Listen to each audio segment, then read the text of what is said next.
Morning बच्चों, शांति कुंज online classes में आपका स्वागत है। तो बच्चों, हमारा चैप्टर नंबर 6 चल रहा था संतुलित आहार, और इस चैप्टर में हमने बच्चों पोषक तत्वों के बारे में पढ़ा था, संतुलित आहार क्या होता है इसके बारे में पढ़ा था, और हम जो हमारे पोषक तत्व होते हैं उनके कार्बोहाइड्रेट और वसा के बारे में भी जान चुके थे।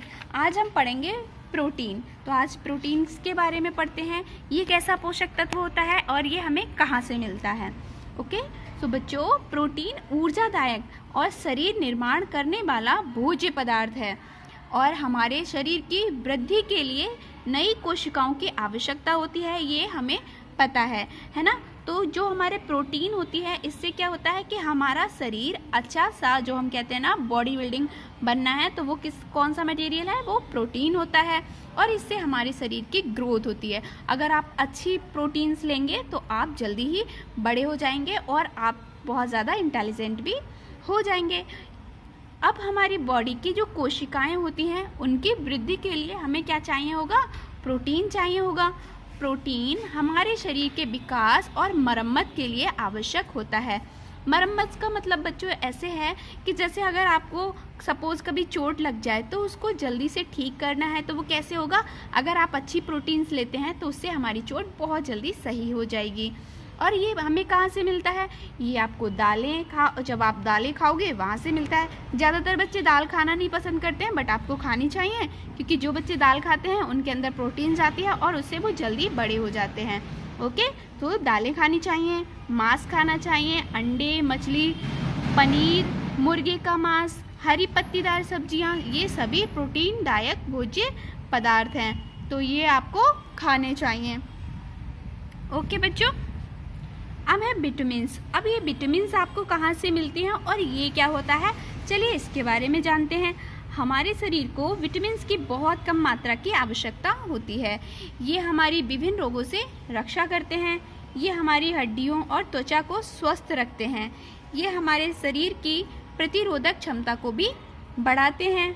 विटामिन कई प्रकार के होते हैं तथा विभिन्न प्रकार के विटामिन के स्रोत भी भिन्न होते हैं।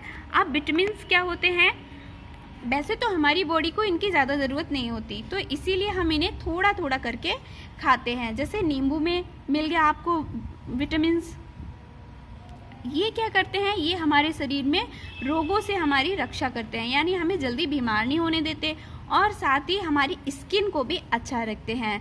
तो विटामिन सी और विटामिन ए हो गए, ये हमारी स्किन भी अच्छी रखते हैं, चमकदार रखते हैं, और ये हमारे शरीर में प्रतिरोधक क्षमता, मतलब क्या होता है कि अगर आपको चोट लग गई है तो जल्दी से इसको रिकवर होने में हमारी हेल्प करते हैं। विटामिन ए जो संतरे, टमाटर, पपीते, गाजर और मक्खन में पाया जाता है, यानी विटामिन ए आपको इन सारी चीज़ों में मिलता है। हमारी आंखों की रोशनी व त्वचा के लिए ये बहुत अच्छा होता है। विटामिन बी जो कि दूध में, ब्रेड में, सेब में, आटे में, इन सब में पाया जाता है। हमारे शरीर में ऊर्जा की वृद्धि के लिए ये बहुत ज़्यादा ज़रूरी है। विटामिन सी नींबू, संतरे, केले, तरबूज, टमाटर में पाया जाता है। ये मजबूत मसूड़ों और ठंड से रक्षा के लिए आवश्यक है। विटामिन डी हड्डियों और दांतों की मजबूती के लिए बहुत ही ज़्यादा आवश्यक है, और ये आपको मक्खन से, दूध से, पनीर से भी मिलता है। सूरज की रोशनी इसका एक प्राकृतिक सोर्स है, इसीलिए बच्चों आपको सुबह को थोड़ी देर धूप में ज़रूर बैठना चाहिए। इससे क्या होगा, इससे आपकी हड्डियाँ मजबूत होती हैं। हमें लगता तो बहुत तेज़ धूप है, बट उससे वो भी हमारी बॉडी के लिए बहुत ज़्यादा ज़रूरी होती है। जब ठंडी ठंडी धूप होती है वो हमारी बॉडी के लिए जाती है, तो उससे हमारी हड्डियाँ मजबूत होती हैं। क्यों? क्योंकि उसमें होती है विटामिन डी। विटामिन ई सामान्य वृद्धि के लिए आवश्यक है, और ये मक्का के बीज में, हरी पत्तियों में, अंडों में, मांस में भी पाया जाता है। विटामिन के खून जमने के लिए आवश्यक है, यानी खून का थक्का बनाने में ये आवश्यक है। जैसे किसी को चोट लग गई तो उसका ब्लड निकले जा रहा है, अगर उसने विटामिन के उसकी बॉडी में ठीक है तो वो ज़्यादा नहीं निकलेगा।